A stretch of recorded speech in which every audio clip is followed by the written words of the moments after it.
나를 단단하게 하는 심리학이라는 책이 있습니다. Fearless라고 하는 책인데요. 저 책의 저자는 피파 그레인지 박사인데, 저자는 잉글랜드 축구 국가대표를 비롯해서 유명 스포츠 스타와 정상급 연주자들의 심리 코치로 활동했습니다. 소위 선수들이 겪는 멘붕, 멘탈이 붕괴되는 상황에서 그들의 마음을 단단하게 붙잡아주는 역할을 했던 사람이에요. 그런 경험들을 묶어서 쓴 책이 나를 단단하게 만드는 심리학이라는 책입니다. 그 책에서 강조하는 한 가지 메시지가 있는데요. 승리하려면 패배가 반드시 필요하다는 거예요. 승리하려면 실패가 반드시 필요하다는 겁니다.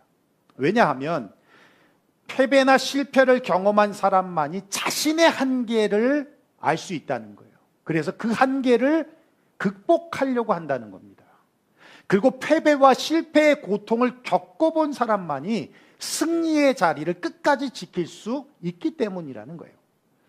결국 승리는 패배에서 자라고, 패배는 사람을 단단하게 만들고, 단단해진 사람이 비로소 승리를 붙잡을 수 있게 된다는 겁니다. 여러분, 그렇습니다. 패배자와 패배한 사람은 다릅니다. 패배자는 실패가 두려워서 아무런 도전을 하지 않는 사람이 패배자고, 패배한 사람은 도전해서 패배를 했어요. 실패를 했어요. 경기에서 졌어요. 그런데 오히려 더 이기고 싶어지는 거예요.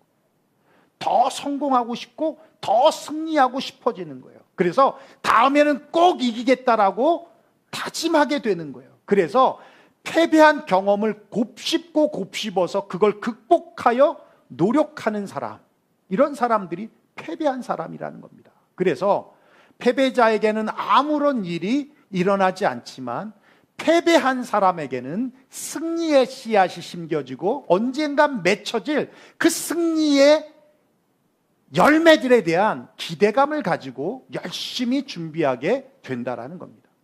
그렇습니다, 여러분. 마음을 단단하게 할 때가 언제입니까? 성공했을 때보다 실패했을 때. 여러분, 학교 다닐 때 학창 시절에 공부를 열심히 해야겠다라고 다짐하면서 마음을 단단히 먹을 때가 언제예요? 그런 적 없죠? 기말고사 망치고 중간고사 망치고 이럴 때 다음에는 잘 봐야지 이런 생각 하지 않아요? 그렇죠? 예. 저랑 똑같아. 우리 은혁이도 나만 그러는 줄 알았는데 그래도 같은 마음을 품고 있네. 예. 저 고등학교 2학년 때 요즘 말로 중간고사를 대망쳤습니다. 그래서 친구들한테 야, 우리 이렇게 살면 안 돼. 야, 이렇게 살면 진짜 우리 안 된다. 우리 이번 기말고사 잘 보자. 야, 그런 의미에서 우리 머리 깎고 오자. 스포츠 머리 빵빵 밀고 오자. 그리고 약속을 서로 했어요. 저는 그날 당일날 가서 이발소 가서 머리를 자르고 왔거든요. 다음 날 왔더니 아무도 안 자르고 온 거야. 그래서 야, 머리 자르기로 했는데 왜 안 잘라서 그랬더니 야, 다음 주 수학여행 가는데 왜 잘라? 그래가지고 수학여행 사진이 다 빡빡이에요. 본판도 안 좋은데 여러분 많이 좋아진 거예요. 지금 많이 좋아진 거예요. 진짜 저는 늙으면 늙을수록 더 좋아지는 것 같아요. 감사해. 그래서 진짜 고등학교 때는 못 봐줬습니다. 근데 머리도 없어. 근데 이런 사진은 오래 간직이 돼요. 그래서 집에 사진첩에 이 사진이 있어요. 버리기에는 아깝고 남 보여주기엔 두려운 사진. 이런 게 있다는 거예요. 여러분, 정말 언제 마음을 단단하게 먹습니까? 실패했을 때. 그래서 실패에서 승리가 자라난다라고 하는 겁니다. 믿음으로 살아가는 그리스도인의 삶도 다르지 않다고 생각해요. 믿음으로 살아가는 삶에는 반드시 고난이 따릅니다. 핍박도 있고요. 삶의 시련도 찾아옵니다. 그럴 때 믿음의 회의를 갖고 믿음의 줄을 놔버리면, 그래서 세상과 같은 길을 걷는다면 진짜 그 사람은 패배자입니다. 실패자예요. 왜 그렇습니까? 여러분, 고난을 피한다고 해서 고난이 사라지지 않아요. 절대 사라지지 않아요. 오히려 고난을 피해 떠나면 해결되지 않는 문제들이 다시 다른 모양, 다른 모습으로 찾아와서 더 큰 염려와 더 깊은 불안으로 우리를 짓누르게 마련입니다. 그러나 반대로 고난의 때에 마음을 단단하게 먹고 믿음을 굳게 해 보십시오. 그러면 고난이 결코 우리를 넘어뜨리지 못합니다. 그리고 감사해 보십시오. 닫혔던 문이 열리는 축복 또한 경험하게 된다라는 거예요. 오늘 본문은 바로 그런 내용을 담고 있어요. 사도행전 16장은요, 바나바와 결별을 하고 실라라는 동역자와 함께 이제 바울이 2차 전도 여행의 시작을 기록해 주고 있어요. 2차 전도 여행의 시작점이 더베와 루스드라라는 지역입니다. 우리 사진 하나 볼까요? 예, 여러분 안디옥에서 시작해서 이렇게 돌아서 가이사라까지 가게 되는 루트인데 2차 전도 여행이. 그런데 여러분 보시면 알겠지만 나소, 더베, 루스드라 이 지역은 바울이 1차 전도 여행 때 깎구로 역순으로 돌아 거기가 마지막 기점이 됐던 곳이에요. 그 마지막 포인트가 됐던 루스드라와 더베라는 지역으로 제일 먼저 2차 전도 여행을 출발하게 된 것입니다. 사실 이 지역은 1차 전도 여행 때 어마어마한 핍박이 있던 곳이에요. 어느 정도냐면 사도행전 14장 19절이에요. 우리 한번 읽어볼까요? 시작. 유대인들이 안디옥과 이고니온에서 와서 무리를 충동하니 그들이 돌로 바울을 쳐서 죽은 줄로 알고 시외로 끌어 내치니라. 지도에서 보시면 알겠지만 비스디아, 안디옥과 이고니온에서부터 따라온 바울을 죽이고자, 바울을 해하고자 하는 유대인들이 있었습니다. 그들이 루스드라와 더베라는 지역까지도 와서 루스드라 사람들에게 선동하고 모함하면서 바울을 해코지 했다는 거예요. 그러면서 돌팔매질을 하는데 얼마나 그게 심했던지, 바울이 돌에 맞아 피투성이가 돼서 쓰러졌는데 마치 사람들이 보고는 죽은 것이다라고 여겨서 성 밖으로 버려지는 그런 사건이 있었던 곳이 루스드라와 더베라는 곳이었어요. 돌에 맞아 죽을 뻔한 그런 곳으로 바울은 어쩔 수 없이 간 것이 아니라 다시 제 발로 찾아가고 있다는 겁니다. 바울에게 돌을 던졌던 그 루스드라 사람들이 여전히 그곳에 살고 있어요. 그 말은 또 다시 죽음의 돌팔매질을 당할 가능성이 얼마든지 있다는 의미입니다. 그런데 그런 위험을 감수하고 바울은 또 그곳을 첫 번째 전도지로 정해서 가더라는 거죠. 그럼 무슨 말입니까? 돌에 맞아 죽을 뻔했던 경험들이 바울의 마음과 믿음을 위축시키지 못했다는 거예요. 오히려 더 굳게 하고 더 확고하게 세우는 결과를 만들었다는 거예요. 그리고 바울은 돌에 맞아서 죽어도 좋다라고 할 만큼 그의 사명감이 현실의 위협과 위험보다 훨씬 더 강했다는 뜻입니다. 여러분 정말 대단하지 않습니까? 우린 조금만 힘든 일을 만나도 쉽게 포기하고 또 허무함을 느끼고 좌절하기도 하고 세상 살고 싶지 않다라고 여기면서 그렇게 푸념할 때가 참 많은데, 바울은 돌 던져라. 던지려면 던져. 나는 내 갈 길 간다. 나는 복음 전한다. 그랬는데 정말 놀라운 일이 일어나요.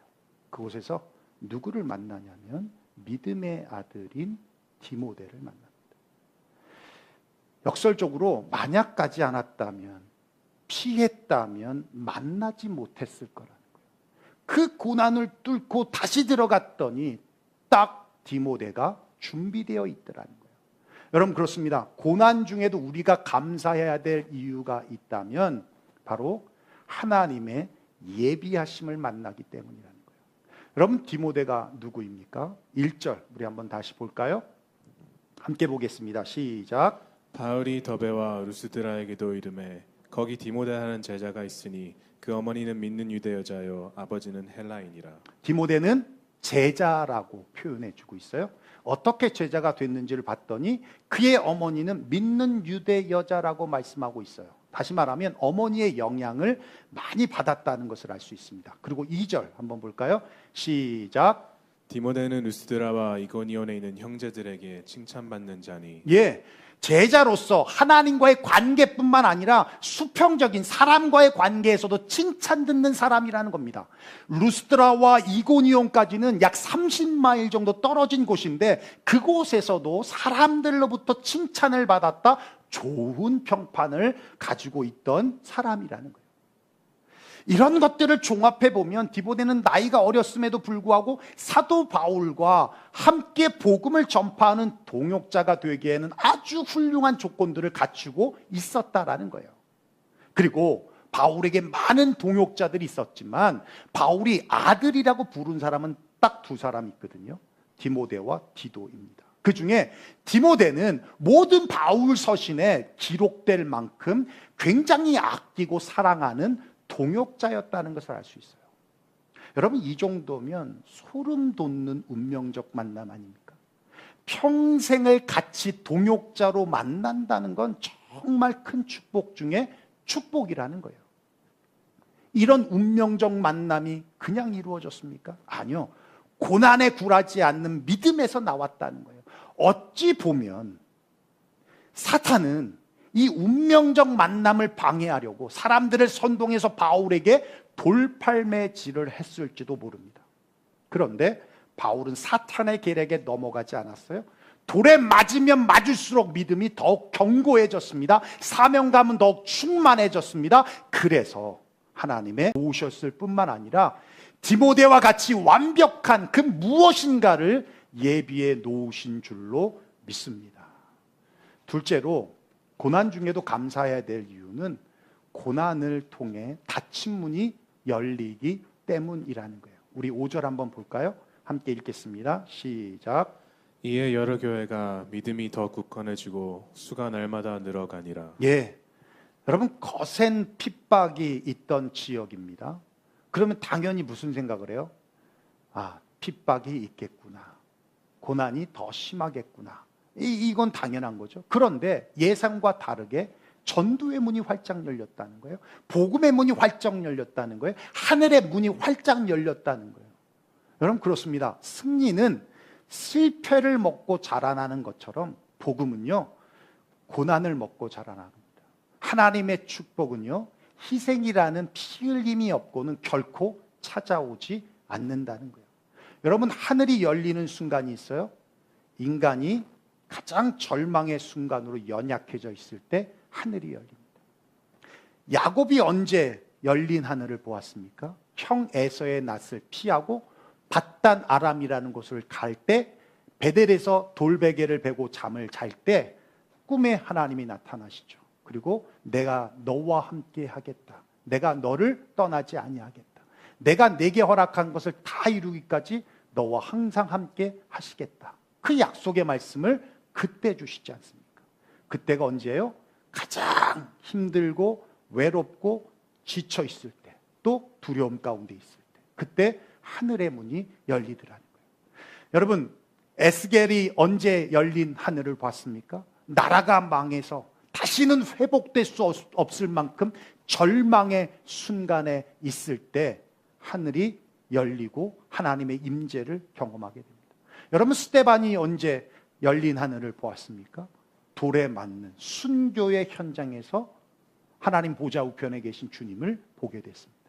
여러분, 하늘이 열린다는 것은 하나님의 모든 약속을 다 이루어내신 예수 그리스도를 본다는 거예요. 막혔던 문이 열린다는 것이고 풀리지 않던 문제가 풀린다는 것입니다. 그 대표적인 예가 우리가 잘 아는 짐 엘리엇 선교사님의 이야기예요.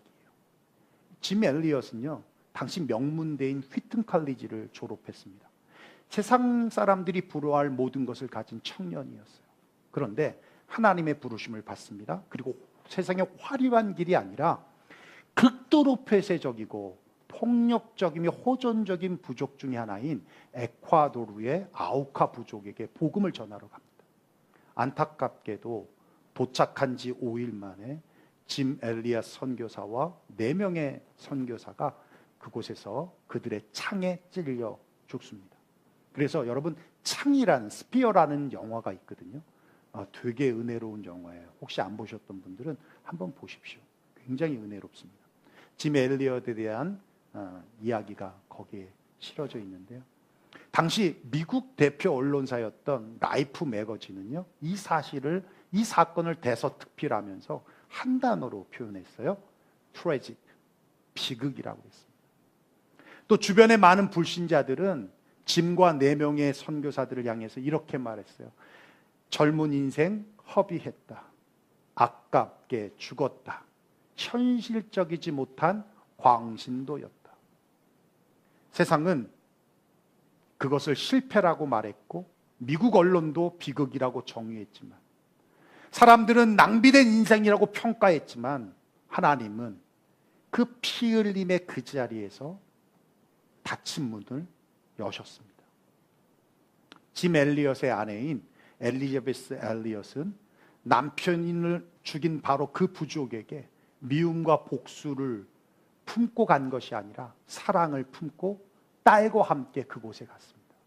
그리고 그들과 함께 음식을 나누고 병자를 돌보고 아이들을 가르치고 언어를 배우면서 말로 전하기 전에 삶으로 그들에게 복음을 전했어요. 그러자 그들이 마음의 문을 열기 시작했습니다. 그리고 어느 날 그들이 찾아와서 말합니다. 우리가 당신의 남편을 죽였습니다. 그날 찌른 사람들이 우리입니다. 그런데 왜 당신은 우리에게 복수하지 않습니까? 내가 우리에게 한 것을 보니까 내 남편이 우리에게 해주려 했던 것이 무엇인지 알았습니다. 드디어 남편의 오해가 풀렸습니다. 그들은 엘리엇과 선교사들이 자신들을 죽이려고 오해했습니다. 그게 아니라는 사실을 그 아내를 통해서 다시 알게 됐다는 거예요. 이것이 복음을 받아들이는 결정적인 순간이 되었습니다. 그 후 그곳에 교회가 세워지고 많은 부족민들이 예수를 믿고 살인율이 90%나 줄고, 그렇게 선교사의 핏값으로 세워진 교회를 통해 지금 여러 명의 목회자들이 배출이 되었다고 해요. 지난주에 영생 장로교회를 섬겼던 이용골 목사님을 만나서 교제하는데, 목사님이 에콰도르 아우카 부족이 있는 그곳에 다녀왔다고 말씀하시면서 1세대에 변화됐던 분 중에 목회자가 나왔고 2세대 그의 아들이 또 목회자가 돼서 지금 교회를 섬기고 있다라고 그런 얘기를 하시더라고요. 세상은 실패와 비극이라고 말한 그 자리에 하나님은 하늘의 문을 여셨어요. 막혔던 곳을 여시고 복음의 길을 여시고 천국의 소망을 여시고 새로운 인생을 여셨다는 겁니다. 사랑하는 유영교회 성도 여러분, 실패와 고난은 결코 끝이 아닙니다. 닫힌 문이 열리는 자리입니다. 실패와 고난은 하나님의 예비하심이 드러나는 자리이기도 합니다. 그러므로 어떤 상황에서도 여러분 감사하십시오. 감사는 닫힌 문을 여는 열쇠입니다. 감사는 고난 뒤에 숨겨진 하나님의 축복을 보는 믿음의 통로라는 것입니다. 등산을 좋아하는 분들에게 왜 산에 가시냐고 물어보면요, 똑같이 말씀하세요. 기분이 상쾌해진다. 머리가 맑아지고 마음이 편안해지고 스트레스가 풀린다. 물론 자연의 형형색색을 보면서 불, 나무, 숲 이런 것들을 보면서도 그런 기분의 전환이 될 수도 있겠지만, 학자들에 의하면 나무와 식물에서 내뿜는 피톤치드 때문이라고 말을 해요. 그 피톤치드는 여러분 놀랍게도 나무가 건강할 때 많이 나오는 게 아니라 상처를 입을 때 많이 뿜어낸다는 겁니다. 그러니까 나무의 껍질이 벗겨지거나 가지가 부러지거나 해충의 공격을 받을 때 나무나 식물은 자신을 지키기 위해서 향균 물질, 치유 물질, 살균 물질인 이 피톤치드를 더 강하게 내뿜는다라는 거예요. 즉 나무는 상처를 받으면 받을수록 숲을 살리는 향기를 더 강하게 내보낸다는 겁니다. 그리고 그 향기는 숲을 살리고 나무를 살리고 심지어 그 숲을 지나가는 사람들까지도 회복시키는 능력을 준다라는 거예요. 사랑하는 유영교회 성도 여러분, 고난 중에 감사를 드리는 것이 바로 영혼의 피톤치드입니다. 상처 속에서 흘러나오는 믿음의 고백이 바로 영적인 피톤치드입니다. 눈물 속에 올려드리는 찬양이 바로 성령의 피톤치드라는 겁니다. 우리가 고난을 당할 때 하나님이 우리를 무너뜨리려고 하시는 것이 아니라 우리의 영혼 깊은 곳에서 더 강한 믿음의 향기, 순수한 감사의 향기, 더 깊은 예배의 향기가 나오도록 하시는 거라는 거예요. 나무가 상처를 통해 피톤치드를 내듯이 그리스도인들은 고난을 통해서 주님의 향기를 더욱 내뿜는 겁니다. 그리고 그 향기가 우리의 가정을 살리고요, 우리의 교회를 살리고요, 우리 주변의 많은 영혼들을 살려낸다는 겁니다. 고난이 오면 그럼 두려워하지 마십시오. 상처가 생겨도 낙심하지 마십시오. 그때가 바로 감사의 피톤치드가 흘러나올 때입니다. 그리고 그 감사의 향기가 하나님의 예비하심을 만나게 하고 닫힌 문이 열리게 하고 복음의 길이 열리고 승리의 열매를 맺게 할 것입니다. 이번 한 주간도 영혼의 피톤치드인 감사를 여러분 많이 내뿜으면서 어떤 실패도 어떤 고난에도 믿음으로 주님께 한 걸음 더 나아가기를 주의 이름으로 축원합니다. 기도하겠습니다. 오늘 말씀 들은 대로 우리 함께 기도했으면 좋겠습니다. 여러분, 불평하고 짜증 낸다고 달라질 게 없어요. 더 삶이 힘들어지고 더 삶이 주님이 원하시는 삶과 다르게 멀어지게 됩니다. 오히려 힘들수록, 오히려 환경이 나를 더 힘들고 짓누르는 것 같이 느낄수록, 또 사람에 대한 시험이 더 생길 때마다 더 감사하십시오. 더 기도하십시오. 감사의 피톤치드를 더 많이 내십시오. 그러면 오히려 그 고난 뒤에, 그 어려움 뒤에 하나님이 예비해 놓으신 놀라운 축복, 디모데와 같은 그런 놀라운 사람을 만나게 될 것이고, 또 복음의 문이 열리듯이 어떤 문제든 어떤 어려움이든 풀리지 않던 그런 문제들에 문이 열리고 길이 열리고 해결되어지는 것을 경험하게 될 것입니다.